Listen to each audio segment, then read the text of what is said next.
Tu n'es pas encore prêt à avoir des clients si tu n'as pas déjà mis en place ça dans ton business. Ce que tu viens de voir là, ce sont simplement des SOP, des systèmes d'opération procédure. Et ça veut tout simplement dire ces process, ces étapes que tu suis quand un client vient chez toi pour le satisfaire, pour le mettre correctement à l'aise, pour le montrer que tu fais vraiment la différence, pour le montrer que tu n'es pas comme les autres prestataires, les autres agences, les autres infopreneurs, SaaS, qui sont sur la toile et vendent aussi des services, des informations, des coachings, etc., etc. Bref, avoir des SOP dans ton business te permet de bien accueillir tes clients, de bien délivrer tes services, de bien délivrer ton coaching si c'est du coaching que tu fais.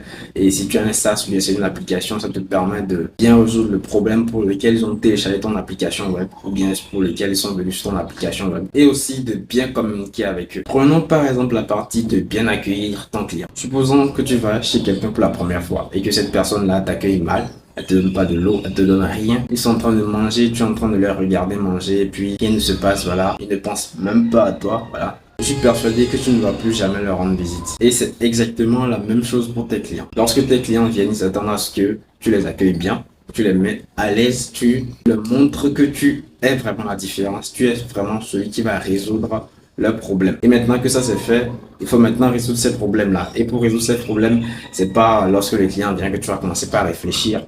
Qu'est-ce que tu vas faire pour résoudre son problème? Qu'est-ce que tu vas faire pour le satisfaire? Non, tout ça c'est déjà prévu à l'avance. Tout ça c'est comme un process pour toi et peut-être que tu vas optimiser pour le satisfaire, mais tout ça doit être prévu. Déjà, ça te permet de gagner du temps. Déjà, ça te permet de satisfaire ton client encore à 115%. Pourquoi pas 100%? Parce qu'il y a aussi la communication entre client et prestataire qui est très importante. Dans ce sens que tu dois communiquer tout ce qui se passe à ton client, à cette personne-là qui est venue sortir de l'argent te donner pour que tu résous son problème. Et si tu respectes ces trois process-là, ces trois SOP-là, tu peux être sûr que tu vas collaborer avec ton client pendant 1, 2, 3 et pourquoi pas même 1 an. Sûrement, tu te poses la question de comment je vais mettre en place ces SOP là dans mon business, comment je vais faire pour satisfaire mes clients à 100%, etc., etc.